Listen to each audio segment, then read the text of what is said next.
마가복음 6장 45절로 52절 말씀 제가 읽겠습니다. 예수께서 즉시 제자들을 재촉하사 자기가 무리를 보내는 동안에 배 타고 앞서 건너편 벳세다로 가게 하시고 무리를 작별하신 후에 기도하러 산으로 가시니라. 저물매 배는 바닷가운데 있고 예수께서는 홀로 무태에 계시다가 바람이 거스름으로 제자들이 힘겹게 노젓는 것을 보시고 밤 사경쯤에 바다 위로 걸어서 그들에게 오사 지나가려고 하시매 제자들이 그가 바다 위로 걸어오심을 보고 유령인가 하여 소리 지르니 그들이 다 예수를 보고 놀람이라. 이에 예수께서 곧 그들에게 말씀하여 이르시되 안심하라, 내니 두려워하지 말라 하시고 배에 올라 그들에게 가시니 바람이 그치는지라. 제자들이 마음에 심히 놀라니 이는 그들이 그 떡 떼시던 일을 깨닫지 못하고 도리어 그 마음이 둔하여 졌음이러라. 아멘.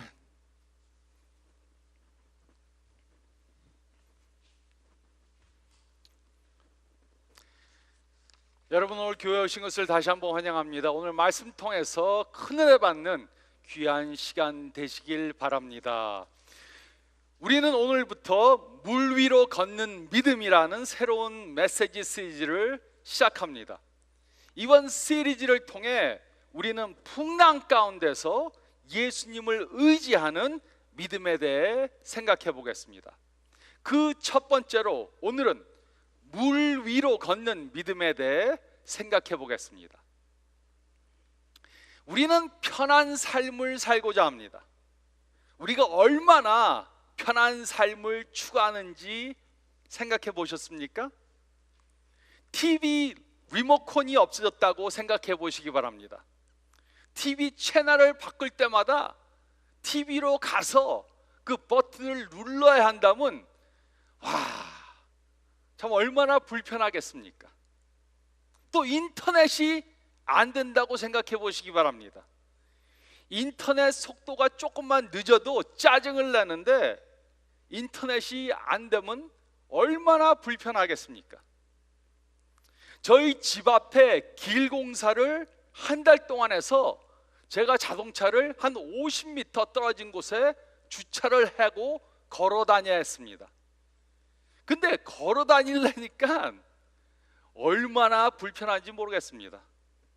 한 번은 제가 수박을 사서 들고 오는데 절로 불평이 나왔습니다. 우리는 편한 것을 전적으로 추구하는 삶을 삽니다. 그러나 우리의 삶이 너무 편하기만 하면, 아무런 도전이 없다면 그것은 오히려 위험할 수 있습니다. 온실에서 자라난 화초들은 면역력이 떨어져서 밖에 두면은 금방 죽습니다. 또 유산소 운동을 하지 않는 사람들은 심장마비로 죽을 확률이 높습니다. 이와 같이 우리 삶 가운데 오는 어려움들은 오히려 도움이 될 때가 있습니다. 이런 면에서 우리 삶에 오는 어려움들은 꼭 나쁜 것이 아닙니다. 우리에게는 도전이 필요합니다. 오히려 편하게 살고자 하는 것이 우리에게 해가 될 수 있습니다. 그래서 선생님들은 학생들에게 숙제를 내줍니다. 수학 공식을 풀게 만듭니다. 화학 반응식의 균형을 맞추게 합니다. 우리가 어려운 문제를 만나서 그것을 풀어나갈 때 우리의 생각, 창의성, 자신감이 성장하게 되는 것입니다. 만약 선생님들이 학생들에게 문제의 답을 계속해서 준다면 시험 점수는 잘 나올 수 있어도 학생들의 지식은 성장하지 못할 것입니다. 육체와 생각이 성장하기 위해 도전을 받아야 하는 것처럼 영적으로 성장하기 위해서는 영적인 도전이 필요합니다. 그렇기 때문에 하나님께서는 우리 삶 가운데 어려운 일들이 오도록 허락해 주시는 것입니다. 그러므로 우리 삶 속에서 풍랑을 만나면 우리는 좌절하지 말고 오히려 격려를 받아야 합니다. 오늘 읽은 말씀을 보면 예수님께서는 제자들을 먼저 배를 태워 보내시고 밤에 홀로 호수를 건너가도록 그렇게 하셨습니다. 그런데 먼저 출발한 제자들이 풍랑을 만났습니다. 물론 이들은 풍랑을 만나는 것을 전혀 원하지 않았을 것입니다. 그러나 이날 풍랑을 만났기 때문에 이들은 매우 중요한 믿음에 대한 교훈들을 배울 수 있었던 것입니다. 우리도 살아가면서 우리를 성장하게 도와주는 풍랑을 만날 수 있습니다. 이럴 때 우리는 그 풍랑을 이기기 위해 하나님을 더욱더 의지하는 믿음을 가져야 합니다. 우리가 풍랑을 통해서 배워야 할 교훈들을 배우고 신앙의 성장을 갖기 위해 우리는 예수님을, 하나님을 더욱더 의지하는 믿음을 가져야 합니다. 첫째로 저희가 읽은 말씀 가운데 45절 말씀을 보면 우리는 그의 전지하심을 믿어야 합니다. 우리는 그의 전지하심을 믿어야 합니다. 45절은 다음과 같이 기록했습니다. 예수께서 즉시 제자들을 재촉하사 자기가 무리를 보내는 동안에 배 타고 앞서 건너편 벳세다로 가게 하시고, 예수님께서는 왜 즉시 제자들을 재촉해서 배를 태워서 건너편 벳세다로 가게 하셨습니까? 이 상황을 이해하기 위해서는 이 사건 바로 전에 무슨 일이 있었는지 이해해야 합니다. 마가복음 6장 14절부터 29절 말씀을 보면 헤롯이 세례 요한의 목을 베어 죽였습니다. 세례 요한은 선지자였을 뿐만 아니라 예수님의 친척이었습니다. 그래서 이 소식을 전해 들은 예수님은 매우 슬퍼하셨습니다. 그래서 예수님께서는 홀로 한적한 곳으로 가셨습니다. 그런데 많은 사람들이 예수님을 알아보고 예수님을 따라왔습니다. 또 날이 저물어서 저녁 때가 되니까 빈들에서 이 사람들이 배가 고파졌습니다. 그래서 예수님은 이들에게 직접 음식을 제공해 주시기로 결정하셨습니다. 예수님께서는 마가복음 6장 30절로 44절에 물고기 2마리와 떡 5개로 5,000명이 넘는 사람들을 배부르게 먹이셨습니다. 그리고 바로 이 사건 후에 예수님께서는 제자들을 즉시 재촉해서 황급하게 배를 태워서 벳세다로 건너가게 하셨습니다. 그 이유가 무엇입니까? 그 이유는 요한이 말해주고 있습니다. 요한복음 6장 14절 15절은 그 이유를 말해주고 있습니다. 그 사람들이 예수께서 행하신 이 표적을 보고 말하되 이는 참으로 세상에 오실 그 선지자라 하더라. 그러므로 예수께서 그들이 와서 자기를 억지로 붙들어 임금으로 삼으려는 줄 아시고 다시 혼자 산으로 떠나 가시니라. 이 사람들은 기분이 아주 썩 좋아졌습니다. 그 이유는 예수님이 행하시는 기적을 보고 예수님이 하나님이시라는 것을 믿었기 때문이 아니고 물고기와 빵을 먹고 배가 불러서 기분이 좋아졌던 것입니다. 그래서 이들은 억지로 예수님을 왕으로 삼아서 이 세상 왕으로 삼아서 예수님으로 계속해서 자기들을 먹여주길 원했습니다. 그래서 예수님을 강제로 잡아서 이 세상 왕으로 삼으려고 했던 것입니다.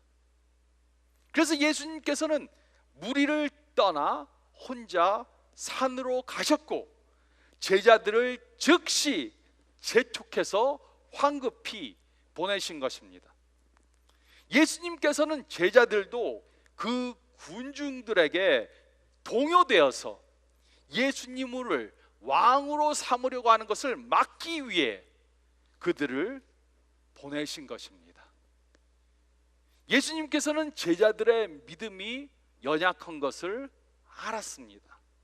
세상적으로 생각하는 것을 알았습니다. 그래서 제자들을 밤에 배를 태워 즉시 미리 보내신 것입니다. 제자들은 예수님의 명령에 따라 배에 올랐습니다. 그런데 풍랑을 만났습니다. 이것을 이해하실 수 있습니까? 제자들은 예수님께 불순종한 것이 아닙니다. 예수님께서 하라는 대로 했습니다. 그런데 풍랑을 만났습니다. 예수님께서는 풍랑이 올 것을 아셨습니까? 물론입니다. 그런데 예수님은 왜 제자들을 풍랑이 오는 곳으로 보내셨습니까? 그 이유는 이들에게는 풍랑이 필요했기 때문입니다. 예수님께서는 미래에 되어질 모든 일들을 다 아십니다. 그럼에도 예수님께서는 제자들을 풍랑이 오는 곳으로 보내셨습니다. 왜냐하면 이들에게는 풍랑을 만나는 것이 좋은 것이기 때문입니다. 이들에게는 풍랑이 필요했습니다. 이들은 풍랑을 통해 중요한 교훈을 배울 수 있었던 것입니다. 우리에게도 거친 풍랑이 몰려올 때가 있습니다. 우리는 하나님께서 왜 이런 풍랑들을 허락하셨는지 이해하지 못할 수 있습니다. 그러나 하나님은 그 이유를 아십니다. 하나님께서는 우리가 그 풍랑을 통해 어떠한 교훈을 배워야 될지 아시기 때문에 우리에게 풍랑이 오는 것을 허락해 주시는 것입니다. 그러므로 우리가 풍랑을 만나면 우리는 하나님의 전지하심을 믿어야 합니다. 어떤 사람들은 우리가 하나님을 잘 믿으면 예수님께서 풍랑이 오는 것을 막아줄 것이라고 그렇게 생각합니다.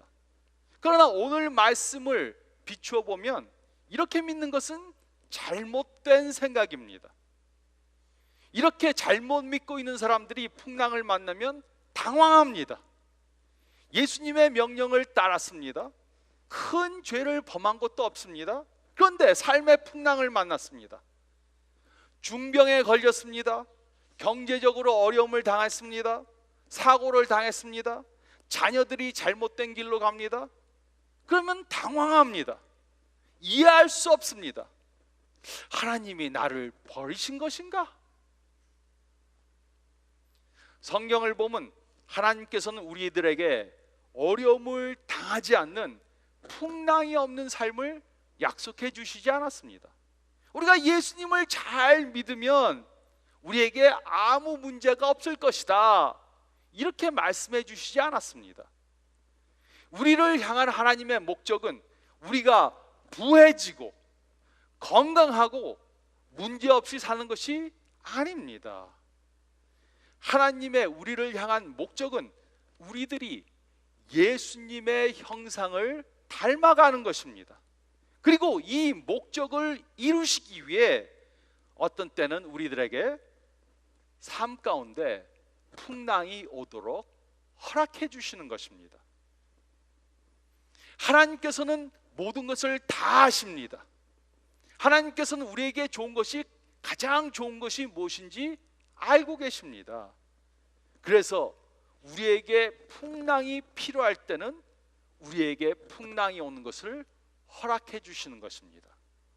그래서 우리가 풍랑을 만났다고 혼동해서는 안 됩니다. 풍랑을 왜 만났는지 우리는 이해할 수 없을 수 있습니다.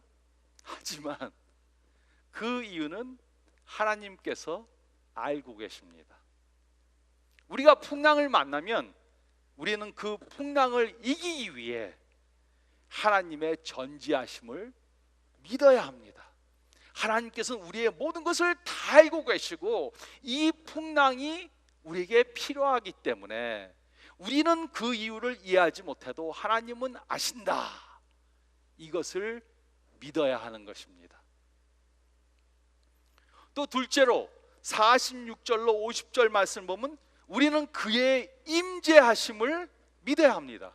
우리는 그의 임재하심을 믿어야 합니다. 46절로 50절은 다음과 같이 기록했습니다. 무리를 작별하신 후에 기도하러 산으로 가시느니라.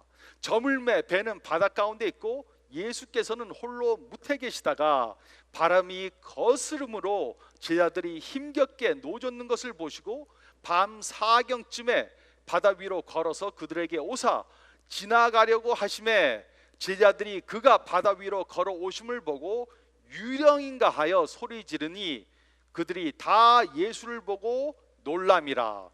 이에 예수께서 곧 그들에게 말씀하여 이르시되 안심하라. 내니 두려워 말라 하시고, 예수님께서는 제자들에게 배에 올라 배를 타고 먼저 가게 그렇게 하셨습니다. 그리고 제자들은 예수님의 명령에 순종해서 배를 타고 갔습니다. 그들은 예수님 없이 항해를 시작했습니다. 그러나 그들은 전혀 걱정하지 않았습니다.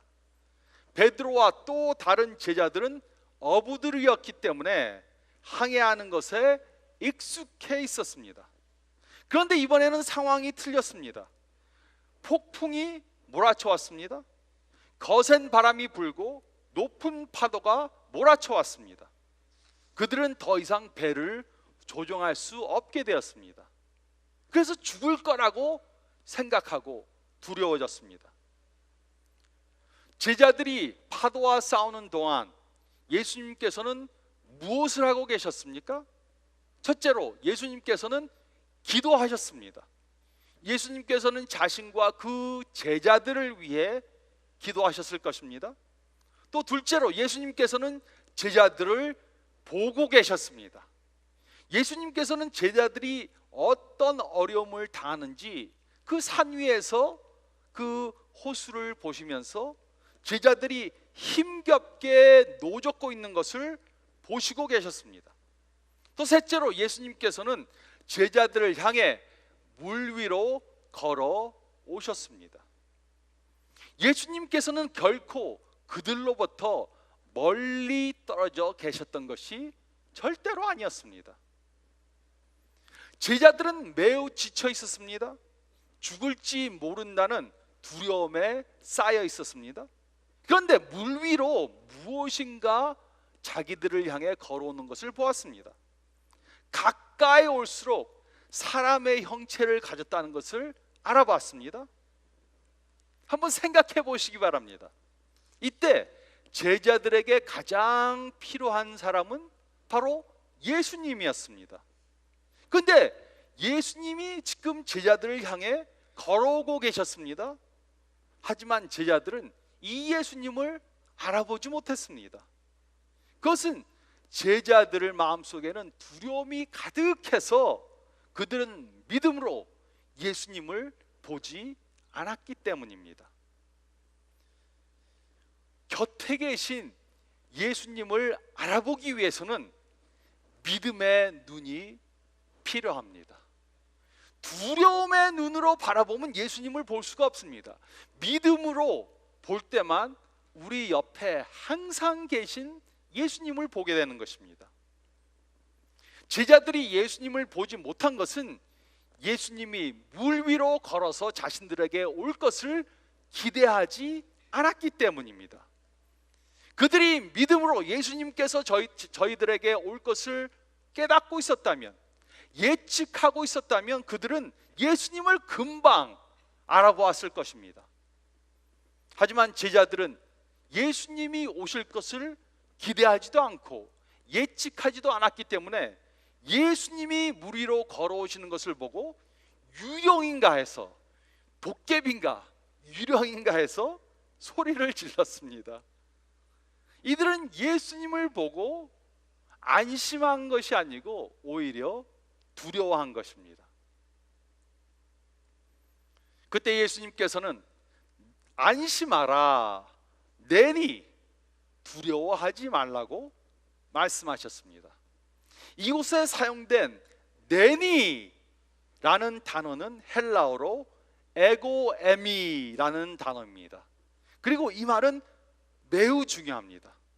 이 말을 자세히 들으시기 바랍니다. 출애굽기 3장에서 모세는 불붙는 떨기나무 가운데서 하나님을 뵙고 하나님의 이름이 무엇인가 물었습니다. 그때 하나님께서는 출애굽기 3장 14절에 나는 스스로 있는 자라고 말씀해 주셨습니다. 나는 스스로 있는 자다.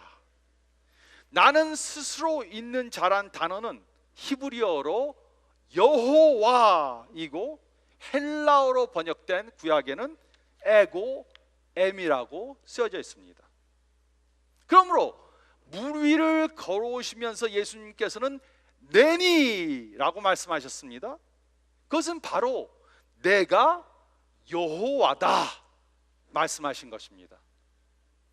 어떤 이단들은 그렇게 말합니다. 예수님은 한 번도 자기가 하나님이라고 말한 적이 없다. 물론 예수님께서는 나는 하나님이다 이렇게 말씀하시진 않았습니다. 하지만 예수님께서는 이곳에서도 그렇고 다른 곳에서도 나는 여호와다 이렇게 말씀하신 것입니다.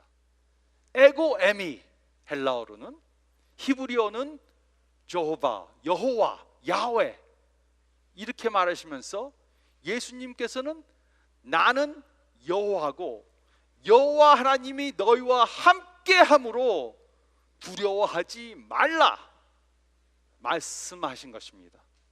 즉 예수님께서 제자들에게 여호와 하나님께서 그들과 함께 하신다는 것을 말씀해 주신 것입니다. 하지만 이 제자들은 이 사실을 깨닫지 못했습니다. 우리도 풍랑을 만나면 혼자 됐다고 생각할 수 있습니다. 하나님께서 우리를 버리셨다고 생각할 수 있습니다. 그러나 하나님은 절대로 우리를 떠나시지 않습니다. 이것은 하나님의 약속입니다. 그러나 풍랑 중에 우리가 예수님께서 우리와 함께 하신다는 것을 믿지 않으면 우리 역시 예수님께서 우리와 함께 하신다는 것을 깨닫지 못할 수 있습니다. 우리는 풍랑을 만나면 하나님께서 우리와 함께 하신다는 것을 믿고 믿음의 눈으로 우리와 함께 하신 하나님을 볼 수 있어야 합니다. 특히 풍랑 중에서 우리는 그의 임재하심을 믿어야 합니다. 셋째로 또 저희가 읽을 말씀 가운데 51절로 52절 말씀을 보면 우리는 그의 전능하심을 믿어야 합니다. 우리는 또 그의 전능하심을 믿어야 합니다. 마가복음 6장에 기록된 것은 예수님께서 두 번째로 풍랑을 잠잠케 하신 사건이었습니다. 첫 번째 사건은 마가복음 4장 35절로 41절에 기록되어져 있습니다. 이 사건을 보면 예수님께서는 제자들과 함께 배에 오르셨습니다. 근데 예수님께서는 너무 피곤하셔서 배에서 잠을 자고 계셨습니다. 그런데 큰 풍랑이 몰아쳐 왔습니다. 제자들은 자신들의 힘으로 노를 저으면서 그 풍랑을 이기려고 했습니다. 그런데 아무리 힘을 써도 그것을 할 수 없었습니다. 이제는 다 죽게 되었다 판단하고 에이 그래도 예수님이나 깨워보자 그리고 예수님을 깨웠습니다. 그리고 예수님께서는 왜 믿음이 없느냐 말씀하시고 풍랑을 꾸짖어서 풍랑이 잠잠케 되었습니다. 그러자 제자들은 어떤 반응을 보냈습니까? 어떤 반응을 보였습니까? 마가복음 4장 40절로 41절은 다음과 같이 기록했습니다. 이에 제자들에게 이르시되 어찌하여 이렇게 무서워하느냐 너희가 어찌 믿음이 없느냐 하시니 그들이 심히 두려워하여 서로 말하되 그가 누구이기에 바람과 바다도 순종하는가 하였더라. 이들은 예수님에 대한 믿음이 없었기 때문에 예수님이 바다를 잠잠케 하시자 오히려 두려워했습니다. 도대체 이분이 누구야? 이렇게 서로 물은 것입니다. 이들은 이 사건을 통해서 배워야 할 교훈을 배우지 못했습니다. 이들은 예수님께서 하나님의 아들이시란 것을 깨닫지 못했습니다. 그래서 예수님께서는 다시 한번 풍랑이 오는 것을 허락하신 것입니다. 51절은 다음과 같이 기록했습니다. 배에 올라 그들에게 가시니 바람이 그치는지라 제자들이 마음에 심히 놀라니. 예수님이 배 위에 오르시자 바람이 뚝 그쳤습니다. 그러자 제자들은 또 마음에 심히 놀랐습니다. 도대체 이분이 누구시기에 풍랑이 순종하는 것인가? 또 똑같은 질문을 했습니다. 이들은 예수님께서 첫 번째 풍랑을 잠잠케 하신 것을 경험한 후에도 예수님이 하나님의 아들이라는 것을 믿지 못했습니다. 그래서 이들은 첫 번째와 똑같은 반응을 한 것입니다. 52절은 다음과 같이 기록했습니다. 이는 그들이 그 떡 떼시던 일을 깨닫지 못하고 도리어 그 마음이 둔하여 졌음이니라. 이곳에서 둔했다는 것은 영적으로 무뎠다는 것을 의미합니다. 예수님께서 풍랑을 첫 번째로 잠잠케 하셨을 때도 이들은 불신앙을 보였습니다. 예수님을 믿지 않았습니다. 그리고 예수님께서 풍랑을 두 번째 잠잠케 하셨을 때도 이들은 불신앙을 보였습니다. 오병이어의 기적을 체험하고도 이 기적을 행하신 분이 하나님의 아들이라는 것을 믿지 못했습니다. 이들의 문제는 머리로 이해하지 못한 것이 아니고 마음으로 믿지 않은 것입니다. 머리로 이해를 하지 못한 것이 아니고 마음으로 믿지 못한 것입니다. 천지를 창조하신 하나님께서 물 위로 걷는 것은 너무나도 쉬운 일입니다. 전능하신 하나님께서 풍랑을 잠잠케 하는 것은 누워서 떡 먹기입니다. 5,000명을 빵 5개 하고 물고기 2마리로 먹이는 것은 너무나도 쉬운 것입니다. 그런데 제자들은 예수님이 하나님이라는 것을 믿지 않았기 때문에, 예수님이 하나님이신 것을 믿지 않았기 때문에 이런 일들을 목격할 때마다 놀라고 당황한 것입니다. 하나님께 어려운 것은 없습니다. 풍랑을 잠잠케 하는 것은 너무나도 쉬운 것입니다. 우리는 풍랑을 만날 때 그의 전능하심을 믿어야 합니다. 우리는 생각할 수 있습니다. 야, 참 이 제자들 너무나도 한심하다.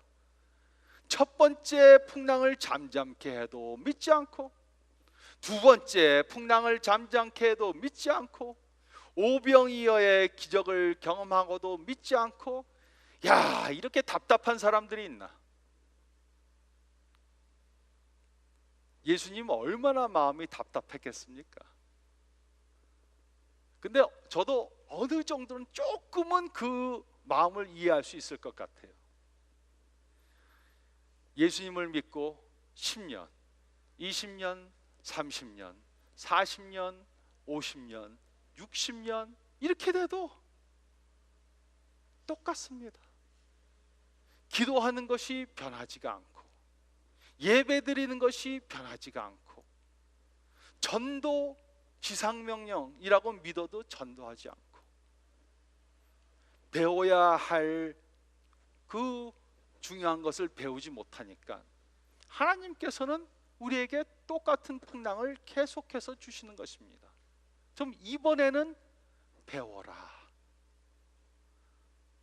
제 삶을 봐도 그렇고, 저 주위에 예수님 믿는 사람들의 삶을 보아도 그렇고, 너무나도 계속해서 똑같은 실수를 범하고 믿는 믿음이 변하지가 않으니까 하나님께서 우리에게 필요한 풍랑을 허락하시는 것입니다. 우리들의 삶 속에도 풍랑이 올 수 있습니다. 풍랑이 오는 것은 시간 문제입니다. 우리에게 풍랑이 오는 것은 하나님의 심판의 표시가 아닙니다. 그 대신 풍랑이 오는 것은 우리에 대한 하나님의 사랑의 표시입니다. 하나님께서 우리를 사랑하셔서 우리를 성장시키기 위해 풍랑이 오는 것을 허락해 주시는 것입니다. 우리는 이럴 때 두려워하지 않아도 됩니다. 그 대신 우리는 하나님의 전지하심과 임재하심과 전능하심을 믿어야 됩니다. 그러면 풍랑이 오는 것을 두려워하지 않아도 됩니다. 우리는 풍랑을 만나도 승리할 수 있습니다. 오히려 풍랑을 만남으로 우리의 신앙이 전진하고 우리의 신앙이 성장하고 우리가 예수님을 닮아가게 되는 것입니다. 그러기 위해 풍랑을 만나면 우리는 그의 전지하심을, 그의 임재하심을, 또 그의 전능하심을 믿어야 합니다. 이런 믿음을 가짐으로 풍랑을 만나도 흔들리지 않는 믿음을 가지는 삶을 사시는 저와 여러분들이 되시기를 풍랑 가운데 우리와 함께 하시는 예수 그리스도의 이름으로 축원드립니다. 저희 다 같이 기도드리겠습니다.